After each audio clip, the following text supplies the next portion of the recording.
రాకుమారా, మీ సుందరమైన శరీరాకృతి, మీ అందమైన ముఖంలోని రాజగాంభీర్యానికి సంపూర్ణంగా ఓడిపోయాను. నన్ను మీ దానిగా స్వీకరించండి ప్రభు. అప్సరసలాంటి సౌందర్యం ఉన్న రాజకుమారి ఆరావళికి రాకుమారుడు విక్రమ్ అంటే చిన్న వయసు నుంచి ప్రాణం. రాకుమారి ఆరావళి ప్రేమకి మనసారా ఓడిపోయిన విక్రమ్ ఒక శుభముహూర్తాన ఆరావళిని వివాహం చేసుకుంటాడు. మొదటి రాత్రి రాకుమారుడు విక్రమ్ ఆరావళి కోసం ఎదురు చూస్తుండగా అందంగా అలంకరించుకుని లోపలికి వచ్చిన ఆరావళిని గట్టిగా కౌగిలించుకుని, నేను నిన్ను పెళ్లి చేసుకున్నందుకు చాలా సంతోషంగా ఉన్నాను. నీకేది కావాలంటే అది అడుగు. ఆరావళి సిగ్గుతో విక్రమ్ దగ్గరకు వచ్చి అతనిని కౌగిలించుకుని చెవిలో ఏదో గుసగుసలాడుతుంది. ఒక్కసారిగా విక్రమ్ బిగ్గరగా అరుస్తూ నేల మీద పడిపోతాడు. అతని శరీరం నుండి రక్తం రావడాన్ని చూసి ఆరావళి బిగ్గరగా అరుస్తుంది. ఆరావళి గొంతు విని విక్రమ్ కుటుంబం ఏదో జరగకూడనిది జరిగుండొచ్చు అని అనుకుంటూ పరుగున వచ్చారు. కానీ ఇంతలో విక్రమ్ రక్తపు మడుగులో శవమై పడి ఉంటాడు. ఆ సంఘటనతో రాకుమారుడు విక్రమ్ కుటుంబం ఆందోళన చెందుతున్నప్పుడు ఆమె రాజ్య ప్రజల సంక్షేమం కోసం అందరి ఒత్తిడికి లొంగి ఆరావళి రాజ్యానికి నాయకత్వం వహించింది. మోక్షం లభించని రాకుమారుడు విక్రమ్ ఆత్మ తన మరణానికి కారణాన్ని వెతుకుతూ మహా తపస్వి అయిన సాధువు ఒకరిని కలుస్తాడు. అప్పుడు తన దివ్య శక్తితో విక్రముని ఆత్మను గుర్తించిన సాధువు విక్రమ్తో, రాబోయే 200 సంవత్సరాలు ఈ రాజ్యంలో రక్తపాతాలు జరుగుతాయి. దాన్ని ఆపాలంటే కేవలం నీకు మాత్రమే సాధ్యపడుతుంది. ఆత్మగా మారిన నువ్వు చనిపోయిన సమయంలోనే చనిపోబోయే వ్యక్తి శరీరంలోకి నువ్వు వెడితేనే నీ మరణ రహస్యాన్ని ఛేదించి ఈ రాజ్యాన్ని రక్షించగలం. అది మొదలు రాకుమారుడు విక్రమ్ యొక్క ఆత్మ సాధువు చెప్పిన శరీరం కోసం పోరాటం ప్రారంభిస్తుంది. వెతకడం ప్రారంభించిన కొన్ని సంవత్సరాల తరువాత అప్పుడే అనారోగ్యంతో మరణించిన బాలుడి శరీరం దొరుకుతుంది. రాకుమారుడు విక్రమ్ యొక్క ఆత్మ ఆ శరీరంలోకి ప్రవేశిస్తుంది. నేను వెతుకుతున్న శరీరంలోకి ప్రవేశించాను. ఇక నా మరణ రహస్యాన్ని వీలైనంత త్వరగా ఛేదించాలి. అంతకంటే ముందు నేను నా ప్రియమైన ఆరావళిని కలవాలి. ఆరావళిని చూసేందుకు రాకుమారుడు విక్రమ్ హడావుడిగా రాజభవనంలోని రాజసభకు వెళ్లాడు. బాలుడి రూపంలో ఉన్న రాకుమారుడు విక్రమ్ను చూసి ఆరావళి చేసిన పనిని చూసి రాజసభ మొత్తం ఆశ్చర్యపోయింది. అసలు మొత్తం రాజసభ ఆశ్చర్యపోయేంతగా ఆరావళి ఏం చేసింది?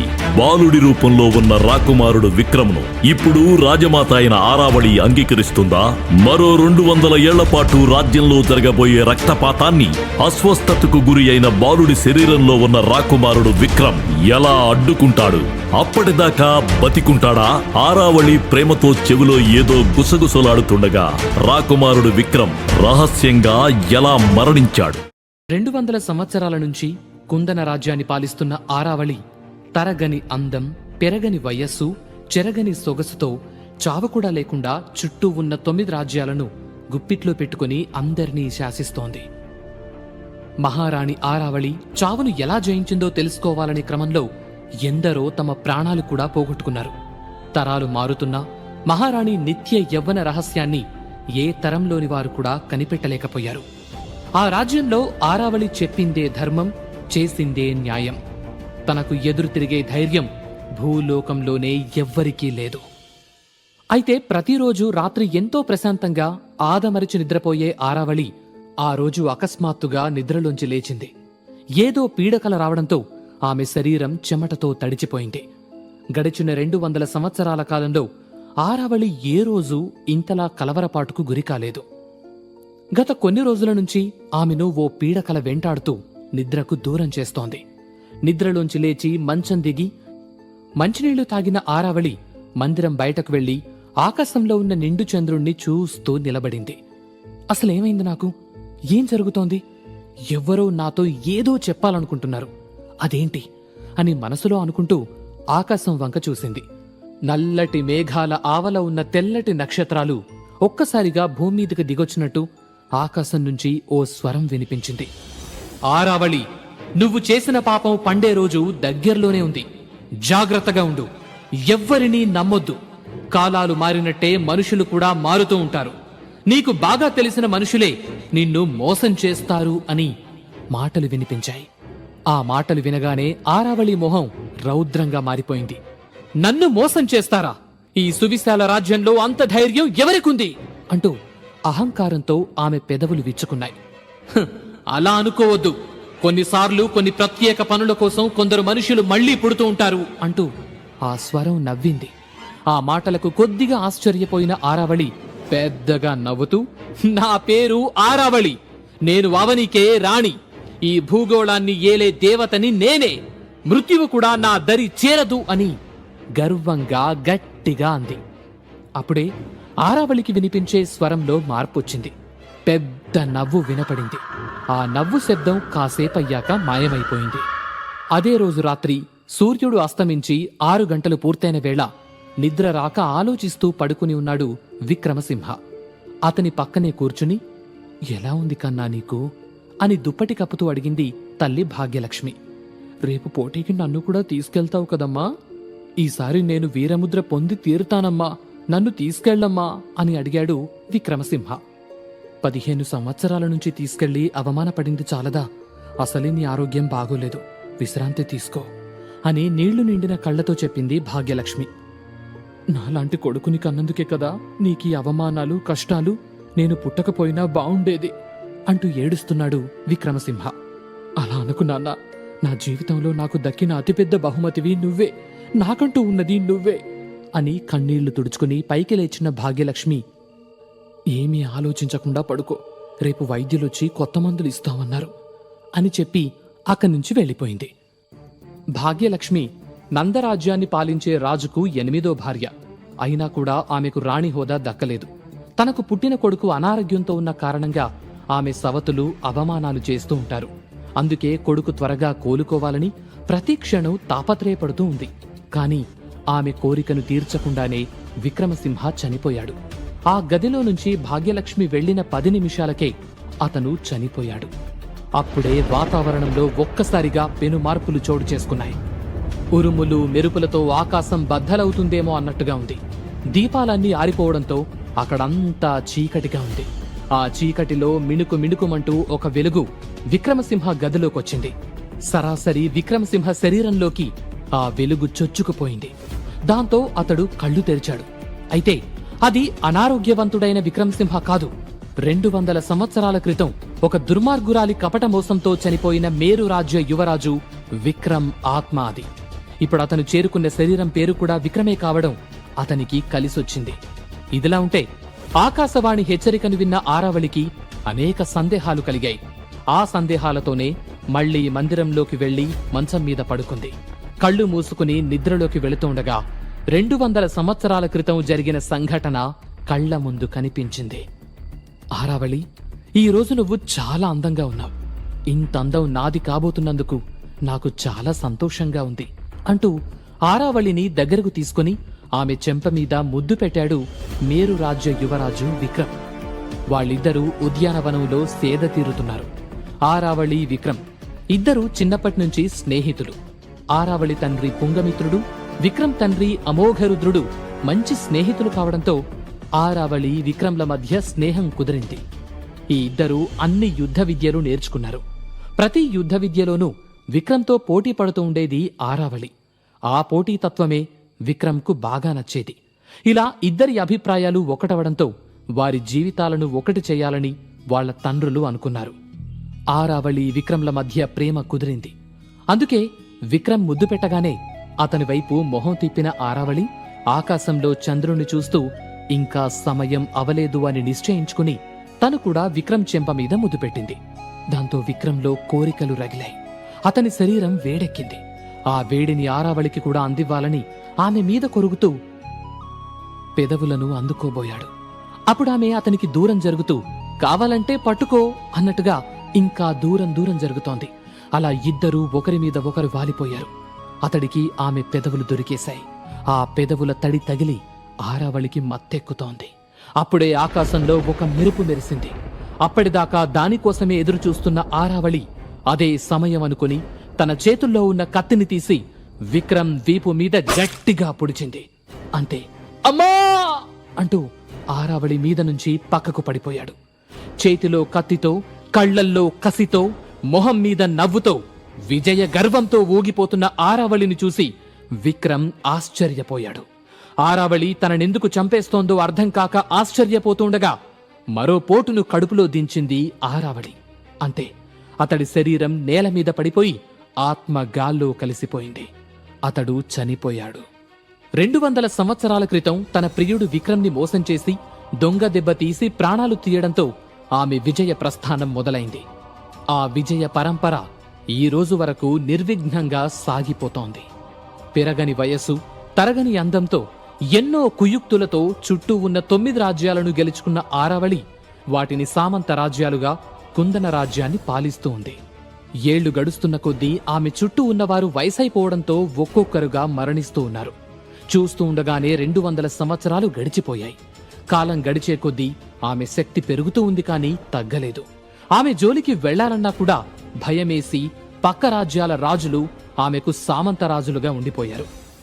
తన గత చరిత్ర ఎంత ధైర్యమిచ్చినా కూడా ఆకాశంలోంచి ఈ రోజొచ్చిన మాటలు ఆమెలో అలజడిని రేపుతున్నాయి.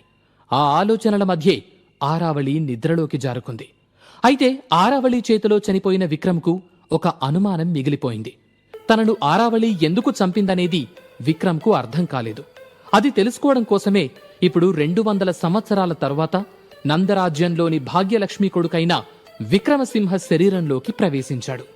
కొడుకు చనిపోయాడని, కొడుకు శరీరంలోకి వేరే వ్యక్తి ఆత్మ చేరిందని తెలియని భాగ్యలక్ష్మి కొడుకు భవిష్యత్తు గురించి గదిలో కూర్చుని బాధపడుతోంది. భాగ్యలక్ష్మి నందరాజ్యానికి రాజైన వీరేంద్రకు 8వ భార్య. అతనికి భార్యగా రావడం ఇష్టం లేకపోయినా గత్యంతరం లేక పెళ్లి చేసుకుంది. పెళ్లి చేసుకున్న కొన్ని రోజులు ప్రేమగా చూసుకున్న వీరేంద్ర రోజులు గడిచే కొద్దీ మారిపోయాడు. ఆమె కన్నా ముందు వచ్చిన రాణులు భాగ్యలక్ష్మికి, రాజుగారికి మధ్య మనస్పర్ధలు తీసుకొచ్చి వారిద్దరి మధ్య దూరం పెరిగేలా చేశారు. పైగా పెళ్లైన 3 సంవత్సరాల వరకు పిల్లలు కూడా పుట్టకపోవడంతో ఇంకా చులకనైంది. ఇలా తన గతం గురించి భాగ్యలక్ష్మి ఆలోచిస్తూ ఉండగా అప్పుడే ఆ గదిలోకొచ్చిన చెలికత్తె, రాణిగారు, విక్రమసింహ రేపు వీరముద్ర కోసం పోటీ పడతాడా అని అడిగింది. పోటీ పడాలనే అనుకుంటున్నాడు అని చాలా నెమ్మదిగా ఆ చెలికత్తె వైపు చూడకుండా చెప్పింది భాగ్యలక్ష్మి. కానీ రాణిగారు, ఇప్పుడు విక్రమసింహ ఆరోగ్యం అస్సలు బాగోలేదు. రోజురోజుకి అతని ఆరోగ్యం క్షీణిస్తూ వస్తోంది. ఇలాంటి సమయంలో ఆ పోటీకి వెళ్లటం మంచిది కాదేమో అని అంది చెలికత్తె. నేను అదే చెబుతున్నాను ప్రమీల, కానీ విక్రమ్ వినిపించుకోవట్లేదు. రేపేం జరుగుతుందో ఏంటో అంటూ బాధపడుతుండగా విక్రమసింహ ఉన్న గది నుంచి ఇత్తడి పాత్ర కింద పడ్డ శబ్దం వినిపించింది. దాంతో భాగ్యలక్ష్మి, చెలికత్తె ఇద్దరూ కంగారుగా పరిగెత్తుకుంటూ వెళ్లారు. వాళ్లు వెళ్లేసరికి మంచం మీద ఊపిరి భారంగా తీసుకుంటూ కాళ్ళు చేతులు కొట్టుకుంటూ ఎగిరెగిరి పడుతున్నాడు విక్రమసింహ. వెంటనే విక్రమసింహ దగ్గరికి వెళ్లి అతన్ని గట్టిగా పట్టుకుంది భాగ్యలక్ష్మి. చెలికత్తె విక్రమసింహ కాళ్లు పట్టుకుంది. ఆరావళి, ఆరావళి అంటూ విక్రమసింహ కలవరిస్తూ ఉన్నాడు. ఆ పేరు వినగానే ఇద్దరూ దిగ్భ్రాంతికి గురయ్యారు. ఏ రాజ్యంలో అయినా ఆమెను దేవి, దేవత, మహారాణి అని పిలవడమే తప్ప పేరు పెట్టి ఎవ్వరూ పిలవరు. అంత సాహసం ఎవరూ చెయ్యరు.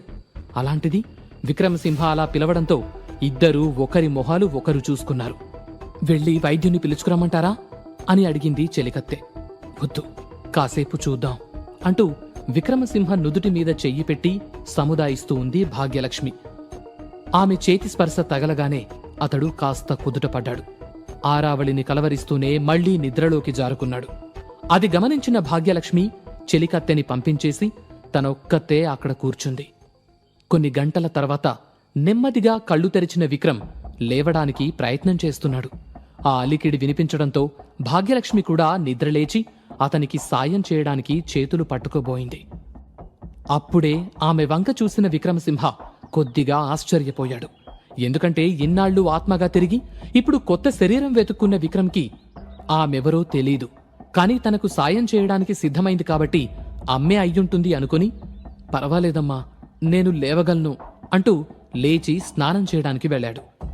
తన కళ్లను తనే నమ్మలేనట్టు విక్రమ్ వైపు చూస్తూ ఉంది భాగ్యలక్ష్మి. విక్రమ్ తిరిగొచ్చేసరికి అతనికి తేనీరు అలాగే ఔషధం సిద్ధం చేసింది. తిరిగొచ్చిన విక్రమ్ మౌనంగా ఆమె వైపు చూస్తూ ఉన్నాడు. అతని బుర్రలో కొన్ని వందల సందేహాలు తిరుగుతూ ఉన్నాయి. అప్పుడే, రాత్రంతా కలవరిస్తూనే ఉన్నావు, కాసేపైనా నిద్రపోయావా? అసలు ఆమె పేరుని ఎందుకు కలవరించావు అని భాగ్యలక్ష్మి కంగారుగా అడిగింది. ఆ మాటతో చటుక్కున తలపైకెత్తాడు విక్రమ్. ఆరావళి అనే పేరు ఎవరి నోట్లోంచి రాకూడదని నీకు తెలుసు కదా, అయినా నిద్రలో కూడా ఎందుకు కలవరిస్తున్నావు అని అనుమానంగా చూస్తూ అడిగింది. సమాధానం ఏమివ్వాలో ఓ క్షణం అతనికి అర్థం కాలేదు. భాగ్యలక్ష్మి అతని కళ్లల్లోకే చూస్తూ ఉండటంతో తల దించుకుని, అంటే అది నాకు నువ్వు చిన్నప్పుడు చెప్పిన కథ గుర్తొచ్చింది, దాని గురించి ఆలోచిస్తూ ఉన్నాను. ఆరావళి ప్రియుడి పేరు కూడా నా పేరే కదా అని నెమ్మదిగా అన్నాడు. అతన్ని తీక్షణంగా చూసిన భాగ్యలక్ష్మి, ఇంకెప్పుడూ కలలో కూడా ఆ పేరు తలవకు, నీకు తెలుసుగా ఆ పేరును తలుచుకున్నా ప్రాణాలు తీసేస్తారు, మనకున్న కష్టాలు చాలు అని భయం నిండిన గొంతుతో హెచ్చరించింది భాగ్యలక్ష్మి. సరేనమ్మా అని తలదించుకున్నాడు విక్రమ్. అంతలో అమ్మా అంటూ చెలికత్తె అరుపు గట్టిగా వినపడింది. దాంతో ఏదో సమస్య ఉంది అని అర్థం చేసుకున్న భాగ్యలక్ష్మి, నువ్వు ఔషధం వేసుకో, నేను చూసొస్తాను అని కంగారుగా వెళ్ళింది. భాగ్యలక్ష్మి బయటకొచ్చేసరికి చెలికత్తె నేల మీద పడి ఉంది. ఎదురుగా వీరేంద్ర కొడుకు 8వ యువరాజైన ప్రతాపసింహ నిలబడి ఉన్నాడు. అతని వెనుక మరో 6 సైనికులు నిలబడి ఉన్నారు. ఏమైంది ప్రమీల అంటూ చెలికత్తెను పైకి లేపడానికి వెళ్ళింది భాగ్యలక్ష్మి. దాసివి, నన్నే ధిక్కరించి నాకు అడ్డుగా నిలబడతావా? నీ ప్రాణాలు ఇక్కడే తీస్తాను అని వర నుండి కత్తి తీసి ప్రమీల మీదకు దూసుకు వెళ్లాడు ప్రతాపసింహ. అది చూసిన భాగ్యలక్ష్మి వెంటనే తన చీరలో దాచుకున్న చిన్న పిడిబాకు తీసి అడ్డుగా పెట్టింది. మరో క్షణంలో ప్రతాపసింహ కత్తికి బలైపోతాను అనుకున్న ప్రమీల భయంతో అరిచి కత్తి తాకకపోవడంతో కళ్ళు తెరిచి చూసింది. యువరాజైన నీకు నిస్సహాయురాలైన ఒక ఆడదాని మీద కత్తి దుయ్యకూడదని తెలీదా ప్రతాపసింహ అని ఆగ్రహంగా అంది భాగ్యలక్ష్మి. ఆ మాటలకు వెంటనే కత్తిని వెనక్కి తీసుకున్న ప్రతాపసింహ, యువరాజు దారికి అడ్డు రాకూడదు, ధిక్కరించకూడదు అని తెలియని వాళ్లకు మరణదండన సమంజసమే అన్నాడు అహంకారంగా. మీరు లోపల పనిలో ఉన్నారని చెబుతున్నా వినకుండా వచ్చేస్తున్నారమ్మా, అందుకే అడ్డుగా నిలబడ్డా, కాని ఆడదాన్నని కూడా చూడకుండా తోసేశాడు అని బాధపడుతూ చెప్పింది ప్రమీల. ప్రతాపసింహ తోస్తే ప్రమీల దూరంగా కింద పడటంలో ఆశ్చర్యమేమీ లేదు. 6 అడుగుల ఎత్తుతో భారీ కాయంతో దృఢంగా ఉంటాడు ప్రతాపసింహ. పైగా 10వ ఏటనే అతనికి వీరముద్ర లభించింది. అతని యుద్ధ విద్యలు, అతని శక్తియుక్తుల గురించి రాజ్యమంతా గొప్పగా చెప్పుకుంటూ ఉంటారు. భీముడి లాంటి బలశాలి అని అతనికి పేరు. ప్రమీల మాటలు ప్రతాపసింహకు ఇంకా కోపం తెప్పించాయి. కోపంగా మళ్లీ ప్రమీల మీదకు వెళ్లబోయాడు.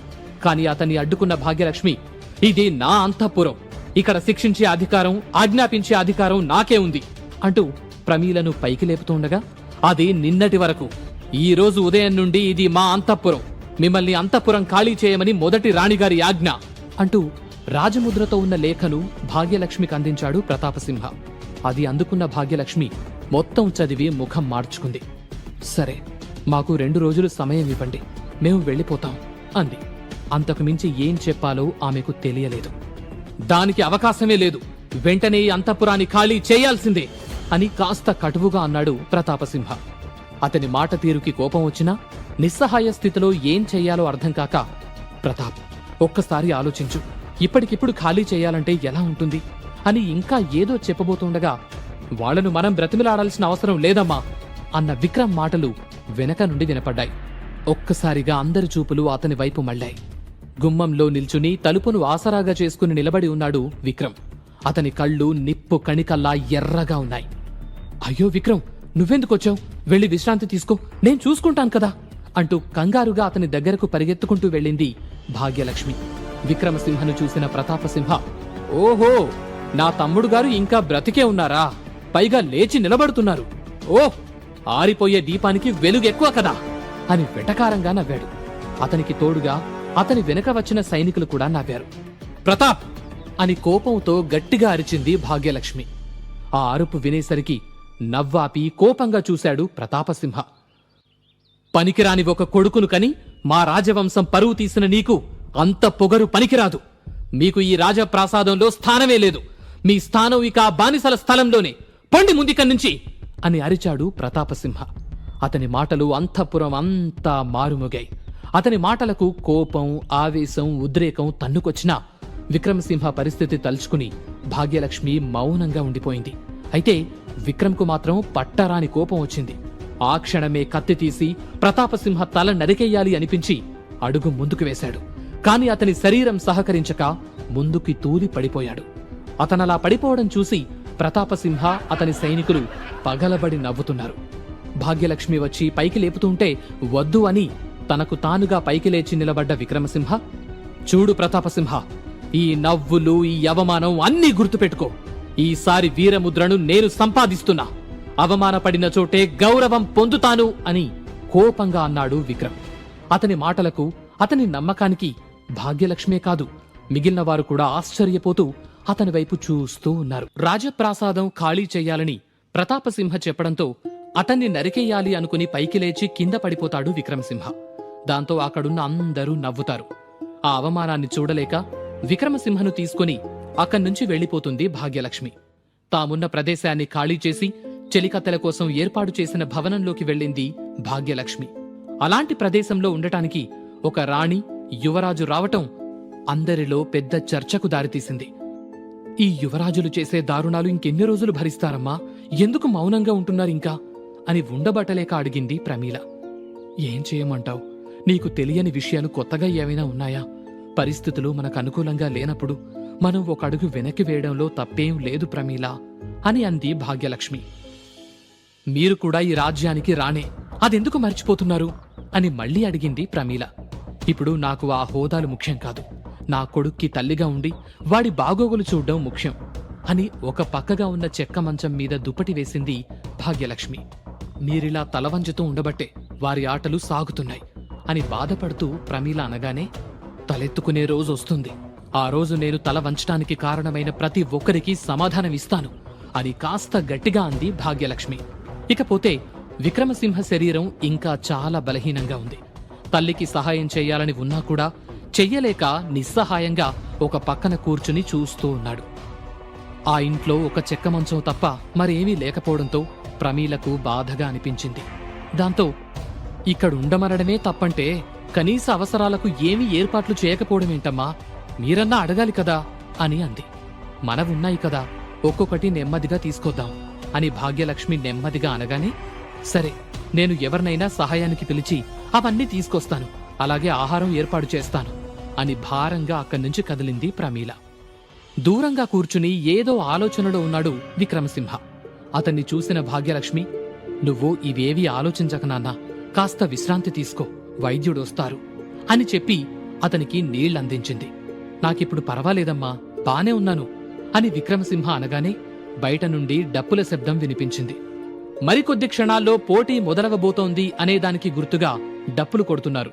అది విన్న విక్రమసింహ, అమ్మా, పోటీకి నేను వెళ్తాను అంటూ మెల్లగా ముందుకు కదలాడు. ఆ మాటలకు ఆశ్చర్యపోయిన భాగ్యలక్ష్మి విక్రమసింహ దగ్గరకు వెళ్లి, నా మాట విను నాన్నా, వెళ్లి అవమానపడ్డం అవసరమంటావా? వద్దు అని అంది. లేదమ్మా, ఖచ్చితంగా నేను వెళ్లి తీరాల్సిందే, ఈసారి నాకు దక్కాల్సింది ఖచ్చితంగా దక్కాలి అని నమ్మకంగా అన్నాడు. గత జన్మలో విక్రమ్కి అతి ముఖ్యమైన వీరముద్ర పుట్టుకతోనే వచ్చింది. అప్పుడు అది చూసి అందరూ ఆశ్చర్యపోయారు. విక్రమ్ తల్లి గర్భంలో ఉన్నప్పుడు పోటీలను చూడ్డానికి వెళ్లిన అతని తల్లి గర్భాన్ని దివ్యమైన వెలుగొకటి తాకింది.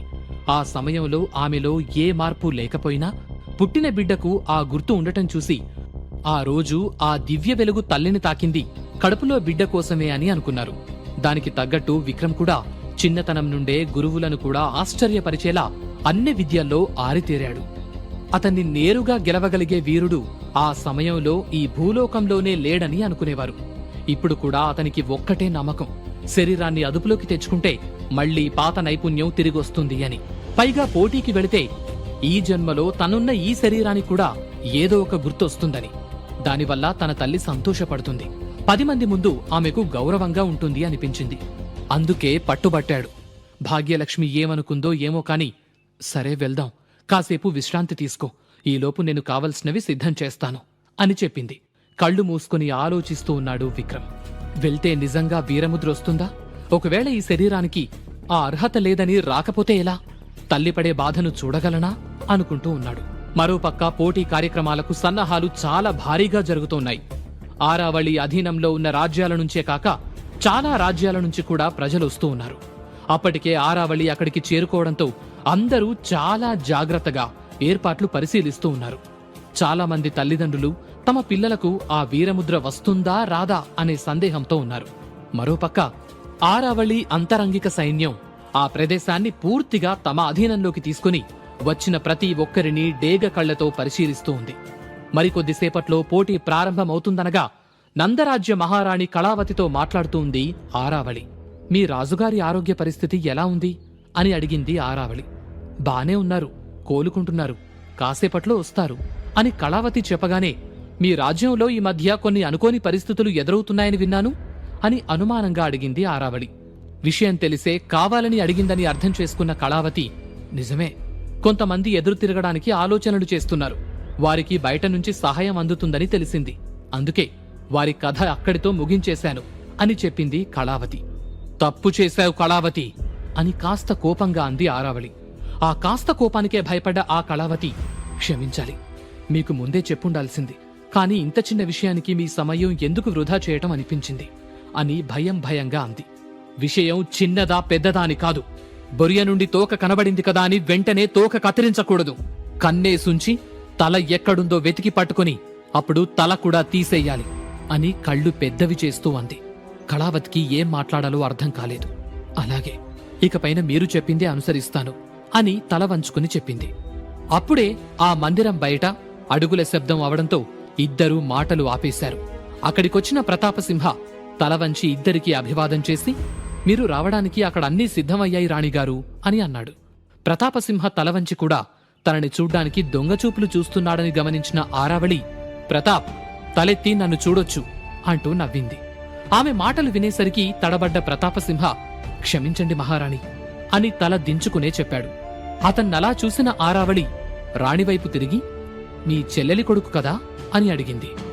అవును మహారాణి, చాలా బలశాలి, ఒక్క పిడిగుద్దుతో ఏనుగునైనా కూల్చగలడు, పైగా బుద్ధిశాలి, ఈ రాజ్యానికి కాబోయే సేనాధిపతి అంటూ నవ్వింది. సేనాధిపతి అని వినగానే అతని పిడికిళ్లు బిగుసుకున్నాయి. అది గమనించింది ఆరావళి. చూద్దాం, అతని అర్హతకి ఏది దక్కాలో అదే దక్కుతుంది అని ప్రతాపసింహను చూస్తూ చిన్న నవ్వు నవ్వింది. ఆ తర్వాత ఆరావళిని సాదరంగా వేడుక దగ్గరకు తీసుకెళ్లారు. ఇదిలా ఉంటే గదిలో కళ్ళు మూసుకుని కూర్చున్న విక్రమ్ మెల్లగా నిద్రలోకి జారుకున్నాడు. అతని కళ్ల ముందు అగ్ని కీలలు కనబడుతున్నాయి. ఆ అగ్ని గోళంలోని ఇనుప చువ్వలకు తనను కట్టిపడేశారు. అతని ఎదురుగా ఆరావళి నిల్చుని ఉంది. ఆమెను చూసి, ఆరావళి అని పెద్ద కేక వేశాడు. అతని కేకకు సమాధానంగా ఒక నవ్వు నవ్వింది ఆరావళి. నేను తిరిగొస్తాను, నాకు సమాధానం కావాలి అని మళ్లీ అరిచాడు విక్రమ్. అయితే ఆరావళి నుండి ఎలాంటి సమాధానం రాలేదు. నిస్సహాయంగా కళ్ళు మూసుకున్న విక్రమ్, నేను వెళ్ళాలి అంటూనే అతని చేతుకున్న సంకెళ్లు విడిపించుకోవడానికి ప్రయత్నం చేస్తున్నాడు. అతను ప్రయత్నం చేస్తున్న ప్రతిసారి అగ్ని ఎగసిపడుతూ సంకెళ్ళింకా బిగుసుకుపోతున్నాయి. ఆ అగ్ని తాకిడికి ఒళ్ళు మండిపోతున్నా వెనక్కి తగ్గని విక్రమ్ ప్రయత్నం చేస్తూనే ఉన్నాడు. అప్పుడే విక్రమ్ అంటూ ఒక గొంతు వినిపించింది. దాంతో పెనుగులాడ్డం ఆపి ఆశ్చర్యంగా చుట్టూ చూశాడు. అక్కడెవరూ కనిపించకపోవడంతో, ఎవరు అని గట్టిగా అరిచాడు విక్రమ్. మరుక్షణమే అతనికి కొన్ని మాటలు వినిపించాయి. కోపం, పగ, ద్వేషం, ఆవేశం ఇవన్నీ ఆలోచనల్ని చంపేస్తాయి. అందుకే నీ బలాన్ని నువ్వు తెలుసుకోలేక ఇందులో బందీగా ఉండిపోతున్నావు. నీకిప్పుడు కావలసింది ఆలోచన, ప్రశాంతత. ఇప్పుడు నీ చుట్టూ ఉన్న ఈ అగ్ని నీ మానసిక స్థితి, ఆ సంకెళ్ళు నీ మానసిక సంఘర్షణలు. వాటిని నువ్వు జయిస్తేనే నీకు విజయం దక్కుతుంది అని వినపడింది. ఆ మాటలు విన్న విక్రమసింహ ఆలోచనలో పడ్డాడు. వెంటనే అతనికి కావలసిన సమాధానం దొరకడంతో దీర్ఘంగా శ్వాస తీసుకుని కళ్ళు మూసుకున్నాడు. కొన్ని క్షణాల్లో అతని సంకెళ్ళు మాయమైపోయాయి. అతని చుట్టూ ఉన్న అగ్నిగోళం మాయమయ్యింది. మీరెవరో నాకు తెలీదు, నాకు దారి చూపించినందుకు ధన్యవాదాలు అని కళ్ళు మూసుకునే అన్నాడు విక్రమ్. అప్పుడే మళ్లీ మాటలు వినిపించాయి. గాలి, ఆకాశం, భూమి, నీరు, నిప్పు ఇవన్నీ ప్రకృతికి మూలం. అవన్నీ మానవుడిలో కూడా ఉన్నాయి. మనిషిలో అంతర్గతంగా సంఘర్షణ ఎక్కువైనప్పుడు అతనిలో ఉన్న పంచభూతాలు కూడా ఘర్షణకు గురవుతాయి. వీటన్నింటినీ కలిపే ఆత్మశక్తి మాత్రం ఈ విశ్వంలా అనంతమైనది.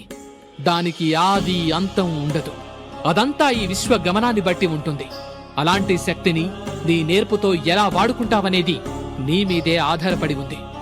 నిన్ను నువ్వు నమ్మి నీలో ఉన్న ఈ పంచభూతాలను ప్రేరేపిస్తే నీ ఆత్మశక్తి అన్నది నీకు తోడుగా ఉంటుంది.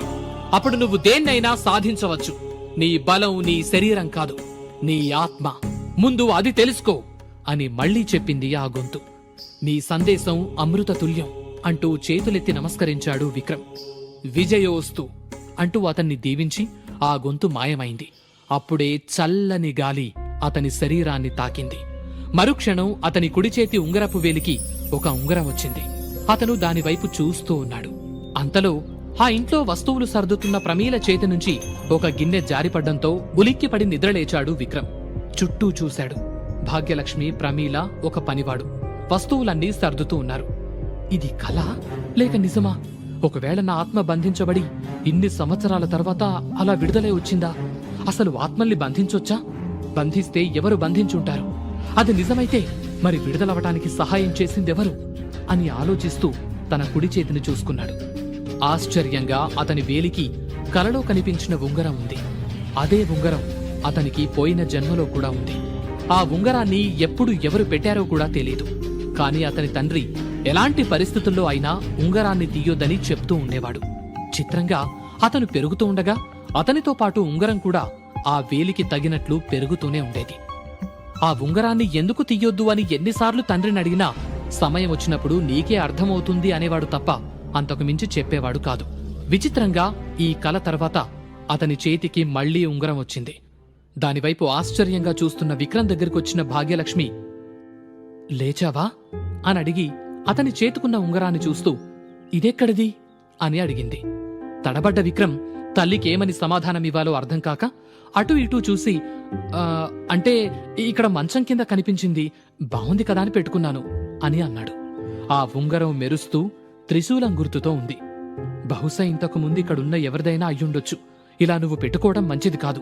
ఇలా ఇవ్వు, ఎవరిదో కనుక్కుని తిరిగి ఇచ్చేద్దాం అని చెప్తూ భాగ్యలక్ష్మి చేయి చాపగానే వద్దొద్దు, ఇది ఇక నాదే అని వెంటనే అన్నాడు విక్రమ్.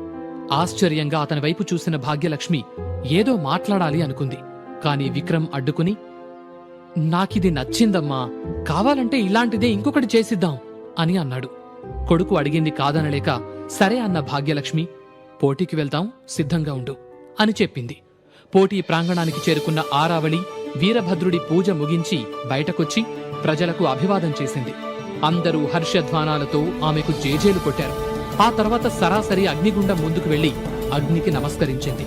ఆమె నమస్కరించిన మరుక్షణం అందులోని అగ్ని కీలలు ఆకాశాన్నంటేలాగా ఎగసిపడ్డాయి.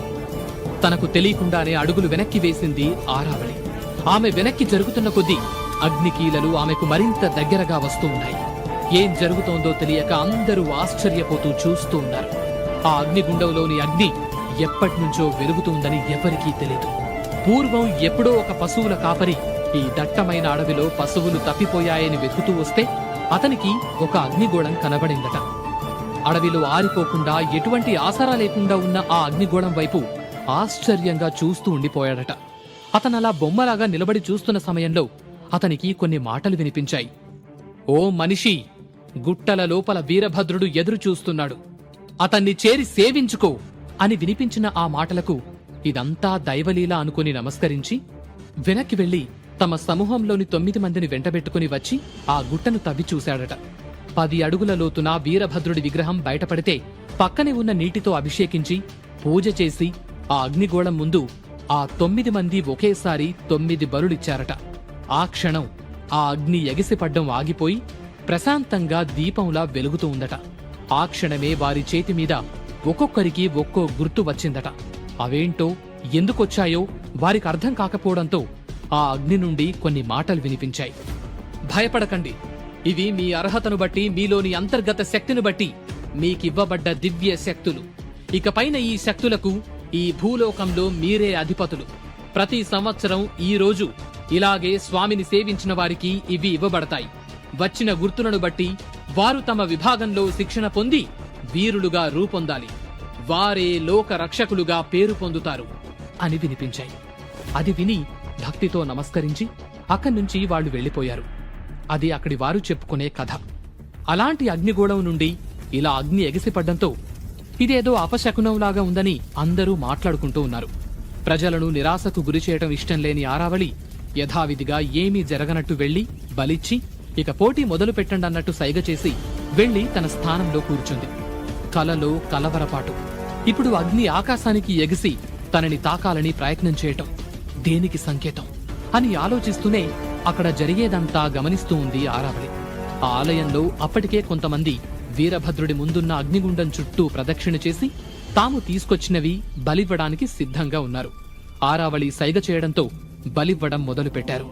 అలా ఒక్కొక్కరు వస్తూ పోటీకి అంతా సిద్ధమవుతున్న వేళ అక్కడికి భాగ్యలక్ష్మి, విక్రమసింహ ఇద్దరూ వచ్చారు. వాళ్లను చూసి ఆరావళి ఆశ్చర్యపోయింది. ఆమె మనస్సులో కాలం 200 ఏళ్లు వెనక్కి వెళ్ళింది. వీరముద్ర కోసం జరిగే పోటీలకు అతిథిగా వచ్చిన ఆరావళిపై వీరభద్ర స్వామి ముందు మండుతున్న మంటలు ఎగిసిపడ్డాయి. దాంతో కొంచెం కలత చెందిన ఆరావళి అప్పుడే అక్కడికొచ్చిన విక్రమసింహను చూసింది. విక్రమసింహ కూడా ఆరావళిని చూశాడు. ఆరావళిని చూసిన మరుక్షణం విక్రమ్ కాళ్ళు తనకి తెలియకుండానే ఆగిపోయాయి.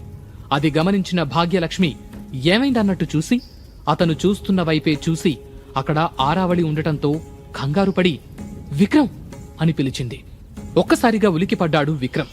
ఆరావళిని చూస్తుంటే విక్రమ్లో కోపం పెరుగుతూ ఉంది. అతని పిడికిళ్లు బిగుసుకున్నాయి. అదే క్షణంలో విక్రమ్ సింహని ఆరావళి కూడా చూసి ఇతనెవరు? 200 సంవత్సరాల క్రితం చనిపోయిన విక్రమ్ పోలికలతో ఉన్నాడు అని మనసులో అనుకుని ఎవరతను అని పక్కనే ఉన్న రాణి కళావతిని అడిగింది. నా సవతి కొడుకు దేవి అని అసహనంగా సమాధానమిచ్చింది కళావతి. ఇంతకు ముందెప్పుడు అతన్ని చూసినట్టు గుర్తులేదు అని ఆరావళి అడగటంతో వాళ్ళు ప్రతిసారి వస్తూనే ఉన్నారు, కానీ ఆ సమయానికి మీరు వెళ్లిపోయేవారు. అతను ఒక రోగి. ఈ రోజే ఇలా నడుచుకుంటూ రావటం నేను మొదటిసారి చూస్తున్నాను దేవి అని చెప్పింది కళావతి. అప్పటికే ఆరావళికి దగ్గరగా వచ్చిన భాగ్యలక్ష్మి ప్రణామాలు దేవి అని గౌరవపూర్వకంగా తల వంచి నమస్కరించింది. విక్రమ్ మాత్రం కళ్ళార్పకుండా ఆరావళి వైపే చూస్తూ ఉన్నాడు. ఆరావళి అతని కళ్లవైపు చూసింది. ఆ కళ్లలో కోపం అగ్నిలా రగులుతోంది. ఆరావళి విక్రమ్ వైపు చూస్తుందని గమనించిన భాగ్యలక్ష్మి తన కొడుకు ఇంకా ఆరావళికి నమస్కరించకుండా ఆమె వైపు కళ్ళార్పకుండా చూస్తున్నాడని విక్రమ్ నమస్కరించు అని చెప్పింది. భాగ్యలక్ష్మి వైపు ఆరావళి వైపు చూసిన విక్రమ్ చిన్నగా నవ్వి 2 చేతులు జోడించి ప్రణామం ఆరావళి అని ఆగి ఆరావళి కళ్ళలోకి సూటిగా చూసి దేవి అని అదో మాదిరిగా అన్నాడు. ఆ పిలుపులో కొంచెం ప్రేమ, కొంచెం వ్యంగ్యం కలగలిపి ఉండటంతో అక్కడున్న వారందరికీ ఆ పిలుపు కొంచెం విచిత్రంగా వినిపించింది. దాంతో అందరూ ఆశ్చర్యపోయారు. ఆరావళికైతే మాటలు రాలేదు. ఎందుకంటే ఎన్నో ఏళ్ల తర్వాత మళ్లీ అలాంటి పిలుపు ఆమె చెవిన పడింది. ఆమె ప్రియుడి విక్రమ్ దేవి అని కాస్త విచిత్రంగా ఇప్పుడు విక్రమ్ పలికినట్టుగానే పలికేవాడు. దాంతో ఒక్కసారిగా ఆమె ఆలోచనలు 200 ఏళ్లు వెనక్కి వెళ్లిపోయాయి. ఇది యాదృచ్ఛికమా లేక నేను భ్రమపడుతున్నానా అనుకుంటూ తనకే తెలియని ఒక అయోమయ స్థితిలో ఉన్న ఆరావళి నీ పేరు అని విక్రమ్ వైపు సూటిగా చూస్తూ అడిగింది. విక్రమ్, విక్రమసింహ అని కొంచెం గట్టిగా చెప్పాడు. విక్రమ్ సమాధానమిచ్చిన విధానానికి ఆరావళి కళ్ళు పెద్దవయ్యాయి. భాగ్యలక్ష్మికైతే చెమటలు పట్టాయి. ఆ రోజు వరకు విక్రమ్ సింహ మాట కాని నడవడిక కాని ఇంతలా ఆత్మవిశ్వాసంతో ఎప్పుడూ లేదు. మాట్లాడ్డం కూడా చాలా తక్కువ. అలాంటిది ఈ రోజు ఆరావళి ముందు కూడా చాలా నిబ్బరంగా మాట్లాడుతూ ఉన్నాడంటే ఆమె నమ్మలేకపోయింది. ఇటువైపు ఆరావళికి విక్రమ్ పేరు పదే పదే వినిపిస్తోంది. విక్రమసింహ, విక్రమసింహ, విక్రమసింహ అని పదే పదే తన మనసులో వినిపించటంతో ఆమె ముఖంలో భావాలు మారిపోయాయి. అది చూసిన భాగ్యలక్ష్మి ఆరావళికి ఎక్కడ కోపం వచ్చిందో అని భయపడి దేవిగారు మన్నించాలి, నా కొడుకుది ఏదో చిన్నతనం, తెలియక మాట్లాడాడు అని ఇంకా ఏదో మాట్లాడబోయింది. కాని చెయ్యెత్తి చాలు అన్నట్టుగా ఆరావళి చూపించటంతో భాగ్యలక్ష్మి చెప్పడం ఆపేసింది. అయితే విక్రమ్ మాత్రం కన్నులు తిప్పకుండా చిత్రమైన నవ్వుతో ఆమెను చూస్తూ ఉన్నాడు. పద అంటూ విక్రమ్ను అక్కడి నుంచి తీసుకుని వెళ్లిపోయింది భాగ్యలక్ష్మి. అప్పటిదాకా అదంతా చూస్తూ ఆశ్చర్యపోయిన కళావతి ఆరావళి వైపు చూసి వారి ప్రవర్తనకు దేవిగారు క్షమించాలి అని అడిగింది. కాని ఆరావళి మాత్రం ఆపు అన్నట్టు సైగ చేసి అతనిపై ఓ కన్నేసుంచు అని ఆజ్ఞాపించింది. సరే అన్నట్టుగా తలూపింది కళావతి. భాగ్యలక్ష్మి, విక్రమ్ ఇద్దరూ వెళ్లి తమకు కేటాయించిన కుర్చీల్లో కూర్చున్నారు. మరికొద్ది క్షణాల్లో పోటీ ప్రారంభం కానుంది. అందరూ చాలా ఆసక్తిగా ఉన్నారు. పోటీ జరిగే ప్రదేశంలో ఎవరు దేనిలో గెలుస్తారో, అలా గెలిచిన తర్వాత వాళ్లకు వీరముద్ర వస్తుందా లేదా, ఆ భగవంతుడు ఎవరిపై కరుణిస్తాడో అంటూ అందరూ ఎదురు చూస్తున్నారు. మొత్తం 9 రకాల పోటీలుంటాయి. కత్తి, ధనుస్సు, ఈటె ఇలా మొదలగు ఆయుధాలతో కూడినటువంటి పోటీలతో పాటు బరువులెత్తడం, కుస్తీ పోటీ వంటివి కూడా ఉంటాయి. అయితే 9 రకాల పోటీల్లో ఏదో ఒకటి ఎంచుకుని పోటీలోకి అడుగుపెట్టి ఆ పోటీకి వచ్చిన మిగతా వారితో తలపడాల్సి ఉంటుంది. మొత్తానికి ఆ పోటీలో ఎవరు గెలుస్తారో వాళ్లే విజేత. విజేతగా గెలిచిన వారు వీరభద్రస్వామి ముందు మండుతున్న అగ్ని దగ్గరకు వెళ్ళాలి. అప్పుడే ఆ అగ్ని ఒక ముద్రనిస్తుంది. అదే వీరముద్ర. అయితే కొన్నిసార్లు విజేతలకు కూడా ఆ వీరముద్ర రాకపోవచ్చు. దానికి కారణం ఆ పోటీలో అతను నిజాయితీగా పాల్గొనకపోవటమే కారణమై ఉంటుంది. అందుకే అత్యంత శ్రద్ధతో నిజాయితీతో పోటీలో పాల్గొనాల్సి ఉంటుంది. వీరముద్రల్లో కూడా 9 రకాలుంటాయి. ఆ ముద్రల్లో మొదటి 4 సాధారణ వీరులకొచ్చే గుర్తులైతే మిగిలిన 5 పంచభూతాల శక్తికి సంబంధించిన గుర్తులు. అతి తక్కువ మందికి మాత్రమే పంచభూతాల గుర్తులు వస్తూ ఉంటాయి. అసలు ముద్ర రాకుండా ఉండటం కన్నా ఆ 9 ముద్రల్లో ఏదో ఒకటి రావడమే గొప్ప అనుకుని పొంగిపోతూ ఉంటారు. ముద్ర వచ్చిన ప్రతి ఒక్కరూ ఆ ముద్రకు సంబంధించిన ప్రత్యేక శిక్షణకు పంపబడతారు. పోటీ మొదలైంది. మొత్తం 9 పోటీల్లో పోరు చాలా హోరాహోరీగా ఉంది. అయితే అందరి దృష్టి మాత్రం విక్రమసింహ మీదే ఉంది. అతడు కత్తి యుద్ధం ఎంచుకున్నాడు. పోటీల్లో అన్నింటికంటే కష్టమైంది అదే. ఎందుకంటే ఏమాత్రం చిన్న పొరపాటు జరిగినా ప్రాణం పోతుంది. కొడుకు కత్తి యుద్ధం ఎంచుకోవటంతో ఆశ్చర్యపోయిన భాగ్యలక్ష్మి అదే సమయంలో భయపడింది. సరిగ్గా నిలబడలేనివాడు కత్తి పట్టుకుని ఎలా యుద్ధం చేయగలడు అని ఆమె భయపడింది. కాని మారు మాట్లాడలేదు. ఎందుకంటే ఆ పోటీకి దిగిన వారితో ఇతరులు మాట్లాడకూడదు. అందుకే భయంగా చూస్తూ ఉంది. మరోవైపు యువరాజైన ప్రతాపసింహకు నవ్వొచ్చింది. వీడికి మూడినట్టుంది, ఈ రోజు వీడి పనైపోతుంది అని అనుకున్నాడు. అటు రాణి కళావతి, మహారాణి ఆరావళి కూడా ఆశ్చర్యంగా చూస్తూ ఉన్నారు. ఏదో వింతను చూస్తున్నట్టు కళావతి చూస్తే తనకేదో కొత్తగా కనిపిస్తున్నట్టు ఆరావళి చూస్తోంది. వీళ్ళిలా ఆలోచనల్లో ఉండగానే పోటీ మొదలైంది. అందరూ నోళ్లు తెరిచి ఆశ్చర్యపోతూ చూస్తూ ఉండగానే కత్తి యుద్ధంలో గెలిచేశాడు విక్రమసింహ. ఒక్కసారిగా అందరూ ఆశ్చర్యపోయారు.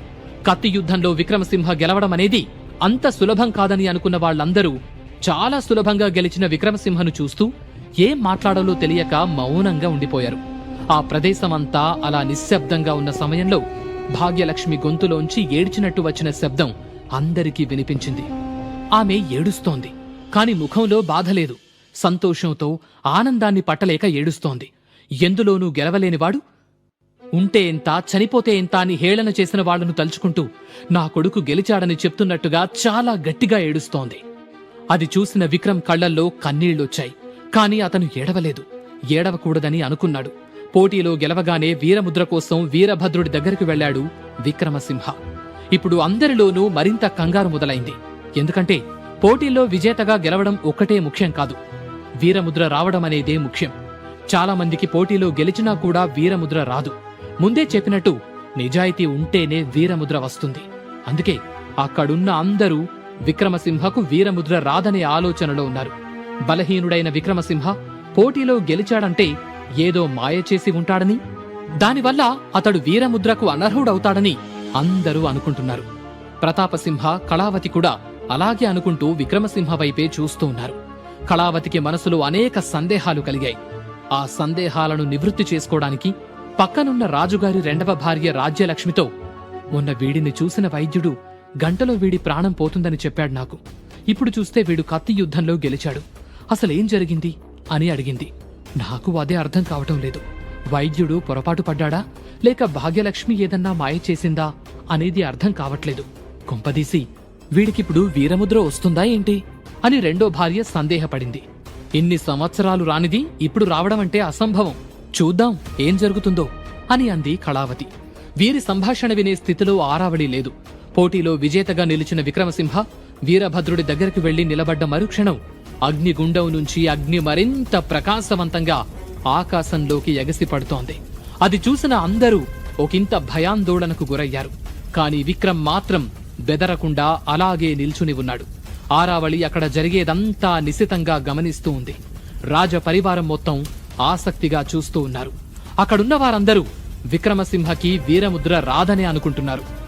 కొన్ని క్షణాలకు ఎవరూ ఊహించని విధంగా అగ్నిగుండం నుంచి అగ్ని పైకి ఎగసి వెంటనే మళ్లీ గుండంలో అగ్ని అనేదే కనబడకుండా మాయమైపోయింది. అది చూసిన అందరూ దిగ్భ్రాంతి చెందారు. అదేంటి, ఎన్నడూ అగ్నిలో హెచ్చుతగ్గులు వచ్చింది కూడా లేదు. అలాంటిది ఈ రోజు మొదటిసారిగా ఆరావళి నిల్చున్నప్పుడు ఆకాశంలోకి అగ్నికీరలు ఎగిసిపడ్డాయి. ఇప్పుడేమో విక్రమ్ నిల్చుంటే అగ్ని దాదాపు కనబడకుండా పోయింది. అసలేం జరుగుతోంది? ఈ సంకేతం మంచికా చెడుకా అని ఎవరికి వారు ఆలోచనల్లో ఉండగానే మళ్లీ అగ్నిగుండం నుంచి ఒక మెరుపు లాంటిది ఆకాశంలోకి ఎగసింది. అందరూ నోళ్లు వెళ్లబెట్టి చూస్తూ ఉండగానే గాల్లోకి వెళ్లిన మెరుపు శ్రీచక్రం ఆకారంలోకి మారి నేరుగా విక్రమ్ మీదకి వచ్చి తాకింది. ఆ వచ్చిన కాంతిని తట్టుకోలేక అందరి కళ్ళు మూసుకుపోయాయి. ఆ కాంతి తాకిన మరుక్షణం విక్రమ్లో ఏదో కొత్త శక్తి ప్రవేశించింది. అప్పుడే అతనికి వీరముద్ర వచ్చిందా లేదా అని భాగ్యలక్ష్మి పరుగు పరుగున విక్రమ్ దగ్గరికొచ్చింది. కాని అక్కడున్న పూజారిని చూసి ఆగిపోయి అతడిని ముట్టుకోకుండా అలాగే నిలబడి చూస్తూ ఉంది. దాంతో ఆ పూజారి వెంటనే పరుగు పరుగున వెళ్లి విక్రమ్ చేతిని పరిశీలించాడు. విక్రమ్ చేతిపైన ఉన్న ముద్ర చూసిన మరుక్షణం అతని పెదవులపైన ఒక నవ్వు వచ్చింది. అది పైకి కనబడనివ్వకుండా మౌనంగా 2 అడుగులు వెనక్కి వెళ్లి నిలబడ్డాడు. దాంతో ఏమైంది పూజారి గారు, గుర్తు రాలేదా అని బాధగా అడిగింది భాగ్యలక్ష్మి. అంటే అమ్మా, అది ఎలా చెప్పాలో అర్థం కావటం లేదు అని నీళ్లు నమిలాడు పూజారి. సంశయించకుండా ఉన్నదే చెప్పండి. అయినా ఇన్ని సంవత్సరాలు రాంది ఇప్పుడొస్తుందా? వచ్చుండదులే అంటూ కళావతి నవ్వుతుండగా వచ్చిందమ్మా అన్నాడు పూజారి. వచ్చిందా అంటూ కళావతి ఆశ్చర్యపోతుంటే సంతోషంతో ఉప్పొంగిపోయిన భాగ్యలక్ష్మి వేగంగా వెళ్లి విక్రమ్ చేతిని చూసింది. కాని అతని చేతిపైన ఉన్న ముద్ర రావాల్సిన 9 ముద్రల్లో ఏదీ రాకపోవడంతో అర్థం కాక వెనక్కి తిరిగి పూజారి వైపు చూసింది. పూజారి మౌనంగా ఉండడం చూసిన కళావతి వచ్చిందా, వస్తే ఏ ముద్రొచ్చింది అని పూజారిని అడిగింది. అంటే అది నాకు అర్థం కావటం లేదు తల్లి. రావాల్సిన 9 ముద్రల్లోంచి కాకుండా మరేదో వచ్చింది అని చెప్పాడు. ఆ మాట వినేసరికి అందరూ ఆశ్చర్యపోయి ఒకరి ముఖాలు ఒకరు చూసుకుంటూ ఉన్నారు. అదెలా సాధ్యం? ఇన్నాళ్లు లేనిది ఇప్పుడు మరో గుర్తొచ్చిందంటే ఏంటర్థం? బహుశా వీడికి ఎలాగూ ముద్ర రాదని తెలుసు కాబట్టి వీడే ఏదైనా ముద్ర వేసుకుని వచ్చాడేమో అని అనుమానించింది కళావతి. ఆ మాట వినగానే భాగ్యలక్ష్మికి కోపం వచ్చింది. అలాంటి అవకాశం లేదు తల్లి. విక్రమ్కు ఆ వీరభద్రుడు ముద్ర ప్రసాదించటం వాస్తవం. కాని కొత్త ముద్ర అవడమే నాకు అంతు చిక్కటం లేదు అని అన్నాడు పూజారి. వీరి సంభాషణలు వింటూనే విక్రమ్ను గమనిస్తోంది ఆరావళి. విక్రమ్ కూడా ఎటువంటి జంకు లేకుండా ఆమెను చూస్తూ ఉన్నాడు. ఒక రకంగా వారు చూపులతో యుద్ధం చేస్తున్నారు. రావాల్సిన ముద్రల్లోంచి కాకుండా మనకు తెలియని కొత్త ముద్ర వచ్చిందంటే దానికి ఏ విలువ లేనట్టే అని అంది కళావతి. కళావతి మాటకు ఆరావళి పక్కకు తిరిగి చూసింది. కాని ఇందులో ఇప్పుడే కల్పించుకోవటం అనవసరం అనుకుంది. అలా అనుకోకూడదు తల్లి. బహుశా 10వ గుర్తుకు ఆద్యుడిగా మన విక్రమ్ని ఆ వీరభద్రుడే నిర్ణయించాడేమో కదా అని అన్నాడు పూజారి. ఆద్యుడిగానా? మీ ఊహాశక్తికి, మీ ఆశకు ఒక హద్దుండాలి పూజారి గారు. ఇలాంటి పనికిరాని వాడికి అంత అదృష్టమా? ఇన్నాళ్లు వస్తూ ఉన్నాడుగా, పైగా రాజబిడ్డ. అదీగాక కత్తి యుద్ధంలో అష్ట కష్టాలు పడి గెలిచాడు కదా. అందుకోసమని ఆ దేవుడికి కూడా జాలి కలిగి ఏదో ఒకటి ఎడవరా బాబు అంటూ ఇలా గుర్తింపులేని ముద్రనిచ్చి ఉంటాడు. దీని గురించి మాట్లాడడం కూడా అనవసరం అంది కళావతి. ఆ మాటలకు రాజపరివారం అవునన్నట్టు తలూపారు. అప్పుడే మీరు అలా ఎలా నిర్ణయిస్తారు అని కాస్త గట్టిగా అడిగింది భాగ్యలక్ష్మి. మరి ఇంకెలా నిర్ణయించాలి అని కళావతి కూడా గట్టిగానే అడిగింది. అప్పుడే పూజారి వైపు తిరిగిన భాగ్యలక్ష్మి, మీ దగ్గర ఈ సమస్యకు పరిష్కారం లేదా అని అడిగింది. ఆ మాటతో ఆలోచనలో పడ్డ పూజారి, అమ్మా, నాకు తెలిసి మన పూర్వీకులు కూడా ఇలాంటి విషయాన్ని నాకు ఎప్పుడూ చెప్పలేదు. కాకపోతే మన పవిత్ర గ్రంథంలో దీని గురించి ఏమన్నా రాసుందేమో చూడాలి అని అన్నాడు. ఆ పవిత్ర గ్రంథంలో 9 ముద్రల గురించి, వాటి వల్ల వచ్చే శక్తుల గురించి, తీసుకోవాల్సిన శిక్షణ గురించి ఇలా మంచి చెడు అన్నీ రాసి ఉంచారు. దాన్ని ఆ రాజ్యాల ప్రజలు పవిత్ర గ్రంథంగా కొలుస్తారు. వీరభద్రుడి కాళ్ల దగ్గర ఆ పవిత్ర గ్రంథాన్ని భద్రపరుస్తారు. దాని గురించి పూజారి చెప్పగానే, అయితే వెంటనే ఆ గ్రంథం తీసి చూడండి అని అంది కళావతి. సరే తల్లి అని గుడిలోపలికెళ్లి పవిత్ర గ్రంథం తీసుకొచ్చాడు. అందులో ఏముంటుందన్న ఆసక్తితో పూజారి గారు ఏం చెప్తారో అని అందరూ ఎదురు చూస్తూ ఉన్నారు. పవిత్ర గ్రంథంలో మొదటి నుండి ఆఖరి వరకు ప్రతి అక్షరం పట్టి పట్టి చూశాడు పూజారి. ఉన్న ముద్రలు, వాటి ప్రత్యేకతల గురించి తప్ప కొత్తగా ఏమన్నా వస్తాయా అన్న విషయాలు అందులో ఏమీ లేవు. అదే విషయం గురించి అక్కడ వారందరికీ చెప్పాడు. 10వ ముద్ర గురించి లేదా అని కొంచెం బాధగా అడిగింది భాగ్యలక్ష్మి. లేదమ్మా, ఇందులో ఏమీ లేదు అన్నారు పూజారి గారు. లేదు అంటే దానికి విలువ లేనట్టే అని మళ్లీ గట్టిగా అంది కళావతి. అలా ఎలా అవుతుంది? ఆ పుస్తకం కూడా ఎవరో రాసిందే కదా. అప్పట్లో 9 ముద్రలు వచ్చాయి కాబట్టి వాటి గురించే రాసుంటారు. ఇది 10వదయ్యుండొచ్చు, అందుకే అందులో లేదు. అంత మాత్రాన ఏ విలువ లేదని తేల్చేస్తే ఎలా అని కోపం తెచ్చుకుంది భాగ్యలక్ష్మి. ఆ మాటలకు కళావతి చాలా శాంతంగా, వాదన అనవసరం, విలువ ఉందా లేదా అన్నది పక్కన పెట్టి తర్వాత ఏం చెయ్యాలని ఆలోచించండి. ఈ ముద్రకు విలువ తెలియదు కాబట్టి తెలిసే వరకు ఎటువంటి ప్రత్యేకత ఆపాదించొద్దు అని చెప్పింది. భాగ్యలక్ష్మికి కోపం వచ్చింది. ఏదో మాట్లాడాలని కొంచెం ముందుకు వెళ్లబోయింది. కాని అమ్మా అంటూ గట్టిగా పిలిచి ఆపేశాడు విక్రమ్. విక్రమసింహకు 9 ముద్రల్లోంచి కాకుండా వేరే ముద్ర రావడంతో ఆ ముద్రకు విలువ లేదని కళావతి అంటుంది. దాంతో భాగ్యలక్ష్మి కోప్పడుతుంది. కాని విక్రమ్ మాత్రం, అమ్మా ఇక్కడితో వదిలేయ్, నాకు దక్కాల్సింది దక్కింది. వాళ్ళేం చెప్పాలనుకుంటున్నారో ఏం చెయ్యాలనుకుంటున్నారో చెయ్యనివ్వమ్మా అని అన్నాడు. ఇన్నాళ్లు ముద్ర రాలేదని ఎగతాళి చేశారు. ఇప్పుడు వస్తే ఎందుకు పనికిరానిదని హేళన చేస్తున్నారని బాధపడుతోన్న భాగ్యలక్ష్మి విక్రమ్ మాటలు విని, అది కాదురా నాన్నా అంటూ ఇంకా ఏదో చెప్పబోయింది. కాని భాగ్యలక్ష్మి చెయ్యి పట్టుకుని, నేను చూసుకుంటాను, నన్ను నమ్ము అని అన్నాడు విక్రమ్. అతని మాటలో విశ్వాసం, కళ్ళల్లో వెలుగు, స్పర్శలో నమ్మకం కనిపించటంతో సరే అంది భాగ్యలక్ష్మి. అప్పుడే కళావతి వైపు చూసిన విక్రమ్, పెద్దమ్మగారికి ప్రణామములు. మీరు ఏ నిర్ణయం తీసుకున్నా నాకు సమ్మతమే. ఏ ముద్ర రాకుండా ఉండటం కంటే ఏదో ఒక ముద్ర రావటం నా అదృష్టం అని భావిస్తున్నాను అన్నాడు. విక్రమ్ శాంతంగా, గౌరవపూర్వకంగా మాట్లాడుతున్నా అతని గొంతులో గాంభీర్యం మాత్రం కళావతి వెన్నులో వణుకు పుట్టించింది. అందుకే అతన్నుంచి చూపు తిప్పుకొని, పూజారి గారు, ఒక పవిత్ర జలం పాత్ర అతనికివ్వండి అని అంది. ఒకటేనా? ఇది అన్యాయం. ఒక్కటి ఎలా సరిపోతుంది అని వెంటనే అడిగింది భాగ్యలక్ష్మి. విలువలేని ముద్ర వచ్చినా కూడా ఒక పాత్ర ఇస్తున్నావు, అందుకు సంతోషించక మళ్ళీ నన్నే ప్రశ్నిస్తున్నావా అని అడిగింది కళావతి. విక్రమ్ వయస్సుకి అతని పరిస్థితికి ఒక్క పాత్ర చాలదని భాగ్యలక్ష్మి ఉద్దేశం. ఆ జలం సరిపోయినంత లేకపోతే వచ్చిన ముద్రకు తగ్గ పూర్తిస్థాయి శక్తిని విక్రమ్ పొందలేడు అని ఆమె బాధ. కాని కళావతి మాత్రం, ఇది దేవుడి నిర్ణయం, చూస్తేనే అర్థం కావటం లేదా ఆయన ఉద్దేశమేంటో? అయినా అనారోగ్యంతో బాధపడుతున్న నీ కొడుకు సాధించేది ఏముంది అని హేళనగా అంది. అయితే భాగ్యలక్ష్మి ఊరుకోలేదు. ప్రతాపసింహకి 12 పాత్రలిచ్చి నా కొడుక్కి ఒక్కటే ఇవ్వటం పక్షపాతం కాదా అని కోపంగా అడిగింది. ఆ మాటలతో కళావతికి కోపమొచ్చింది. ఆ కోపంలోనే, భాగ్యలక్ష్మి, నీది నీ కొడుకుది ఇక్కడ ఉన్న స్థానమేంటో ఆలోచించి మాట్లాడు. 8 సంవత్సరాల వయసులో ముద్ర సాధించిన ప్రతాపుడెక్కడా? ఇంత వయసొచ్చిన తర్వాత ఎందుకు పనికిరాని ముద్ర సాధించిన నీ కొడుకెక్కడా అని అడిగింది. ఆరావళికి ఇదంతా అసహనంగా, చిరాకుగా ఉంది. కాని వారి మధ్యకు వెళ్లటం ఇష్టం లేదు. ముద్ర రావటం ముఖ్యం అయినప్పుడు ఏ వయసులో వస్తే ఏముంది? నా కొడుక్కి కాస్త అనారోగ్యం, ఆ కారణంతో వాడు శిక్షణ పొందడానికి ఇంకా ఎక్కువ పాత్రలు అవసరమవుతాయని నా ఉద్దేశం అని అంది భాగ్యలక్ష్మి. శిక్షణ అంటూ కళావతి గట్టిగా నవ్వింది. కళావతి నవ్వుకి అందరూ జత కలిపారు. ఈ వయసులో శిక్షణ తీసుకుని నీ కొడుకు ఏం సాధిస్తాడు? ప్రతిభావంతులైన వాళ్లకే సంవత్సరాల శిక్షణ తర్వాత వీరులుగా అర్హత వస్తుంది. అలాంటిది నీ కొడుక్కి శిక్షణ అని వెటకారంగా అంది. అలా అందరూ నవ్వుతుండగా, సాధించేది ఏదైనా ఒక అవకాశం ఇవ్వటం మన బాధ్యత కదా. పైగా నా కొడుకు కూడా యువరాజు, అది ఎందుకు మర్చిపోతున్నారు అని భాగ్యలక్ష్మి ఉక్రోషంగా అంది. యువరాజు అని వినగానే కళావతికి కోపం ఆగలేదు. ఇలానే ఊరుకుంటే ఇంకా ఎక్కువ చేస్తారనుకుని, ఎవరి స్థానమేంటో నువ్వు మాకు గుర్తు చేయాల్సిన అవసరం లేదు, ఊరుకుంటున్నాం కదా అని ఎక్కువ మాట్లాడితే బాగోదు అని కాస్త కటువుగా అంది కళావతి. అది కాదు అంటూ భాగ్యలక్ష్మి మాట్లాడేలోపు, ఇంతకుముందు ఇలాగే ఎదురు మాట్లాడినందుకు నీ ఒంటిపైన కొరడా దెబ్బలు పడ్డాయి, అది గుర్తుపెట్టుకుని మాట్లాడడం మంచిది అని కళావతి పక్కనే ఉన్న మరో రాణి రాజ్యలక్ష్మి అంది.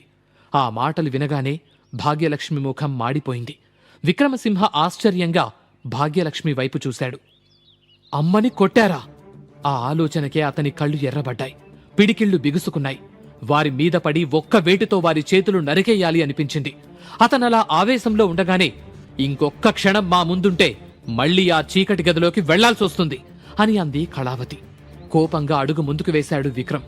అది గమనించిన భాగ్యలక్ష్మి అతని చెయ్యి పట్టుకుని, తొందరపడకు నాన్నా అని నెమ్మదిగా అంది. నిన్ను కొట్టడమేంటమ్మా అని బాధగా అడిగాడు విక్రమ్.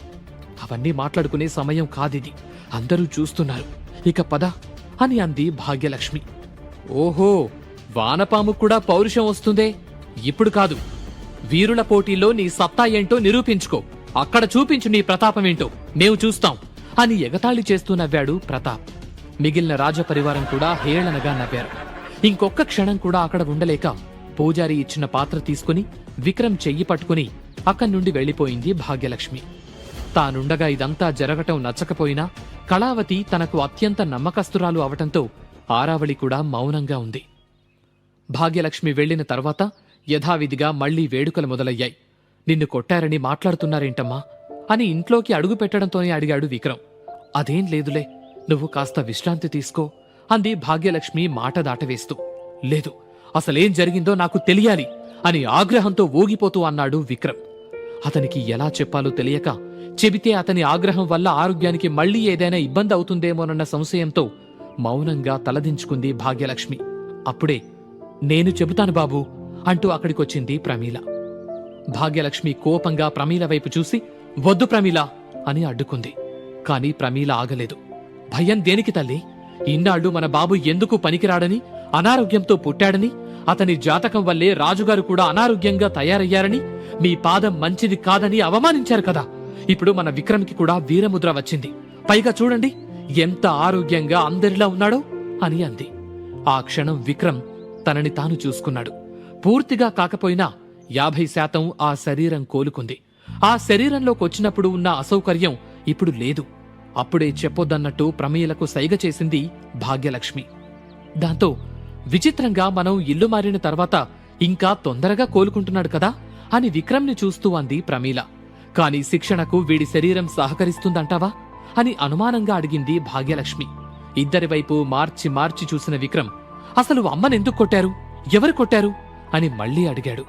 అది విన్న భాగ్యలక్ష్మి విక్రమ్ దగ్గరికి వెళ్లి జరిగిపోయిందేదో జరిగిపోయింది, అది వదిలే, ఇక నీ శిక్షణ గురించి ఆలోచించు అని అంది. జరిగింది చెప్పమంటూ భాగ్యలక్ష్మి చేతులు పట్టుకున్నాడు విక్రమ్. ఆ పట్టు, ఆ స్పర్శ కొత్తగా అనిపించాయి భాగ్యలక్ష్మికి. అదేంటో అర్థం కాకపోయినా విక్రమ్ ముఖంలోకి చూస్తూ, ఎందుకో రాత్రి నుండి నా కొడుకు నాకే కొత్తగా కనపడుతున్నాడు. లేవలేడనుకున్నవాడు లేచి మామూలుగా తిరుగుతున్నాడు. ముద్ర రాదనుకుంటే సంపాదించాడు. ఈ రోజు నాకు చాలా సంతోషంగా ఉంది. అందుకే పాత విషయాలను వదిలేసి ఈ సంతోషాన్ని అనుభవిద్దాం అని కన్నీళ్లు పెట్టుకుంది. ఆమె మాటలకు విక్రమ్కి కూడా కన్నీళ్లొచ్చాయి. ఆ కన్నీళ్లు తుడుస్తూ, నాకేం పెద్ద కోరికలు లేవు విక్రమ్. న్యాయంగా నీకు దక్కాల్సిన గౌరవం, స్థానం దక్కితే చాలు. ఇన్నాళ్లు పోరాడి పోరాడి అలసిపోయాను అని అంది భాగ్యలక్ష్మి. నీకోసమైనా నేను వచ్చే పోటీల్లో గెలుస్తానమ్మా. ఇన్నాళ్లు మనకు జరిగిన అవమానానికి తగిన సమాధానమిస్తాను అని అన్నాడు విక్రమ్.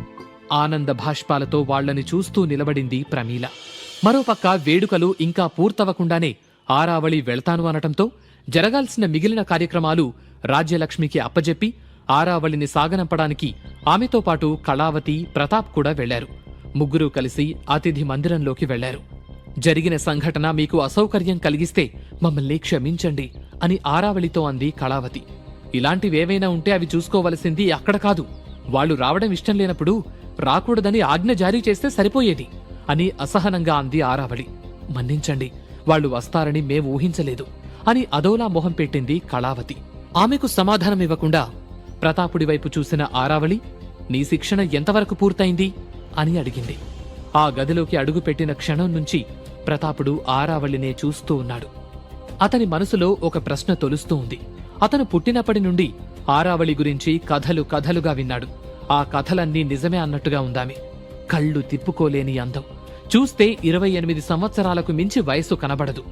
అసలు ఆమె వయస్సు 200 సంవత్సరాల కంటే ఎక్కువే ఉంటుందంటే ఎవ్వరూ నమ్మరు.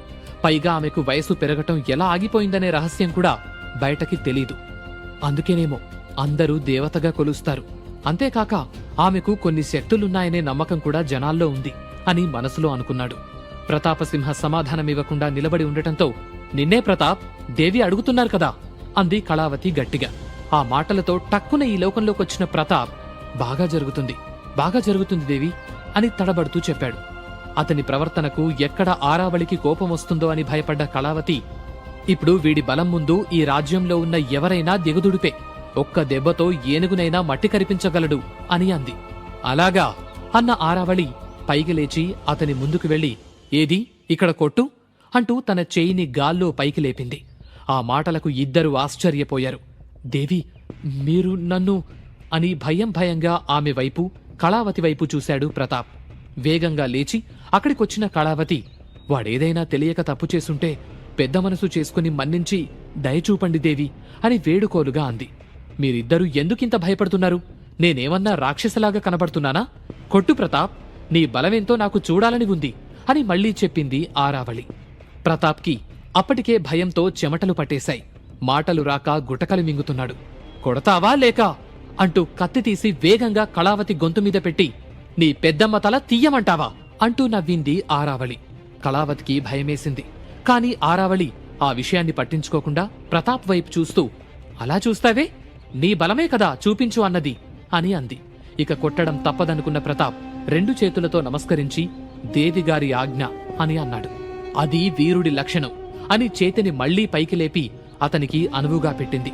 కళ్ళు మూసుకుని దీర్ఘంగా శ్వాస తీసుకుని భయంగానే ఆమె చేతి మీద పిడికిలి బిగించి కొట్టాడు ప్రతాప్. భయంతో కళావతి కాళ్లు వణుకుతూ ఉన్నాయి. నేనేమన్నా చిన్నపిల్లననుకున్నావా ప్రతాప్? జాలి చూపిస్తున్నావు? నీ బలమంతా ఉపయోగించుకొట్టు అని చేతిని కదిపింది ఆరావళి. ఆ మాటలతో కళావతి వైపు చూశాడు ప్రతాప్. ఆమె కళ్ళు కొట్టమన్నట్టు సైగ చేశాయి. దాంతో ఈసారి బలమంతా ఉపయోగించి కొట్టాడు. ఆ దెబ్బకు ఆమె చెయ్యి విరిగిపోతుంది, వెనక్కి ఎగురుకుంటూ వెళ్లి పడుతుందనుకున్నాడు ప్రతాప్. కాని అతను ఊహించినట్టు ఏమీ జరగలేదు. ఆమె కదలటం కాదు కదా, కనీసం ఆమె చెయ్యి కూడా కదల్లేదు. ప్రతాప్ మాత్రం చెయ్యి నొప్పితో విలవిల్లాడిపోయాడు.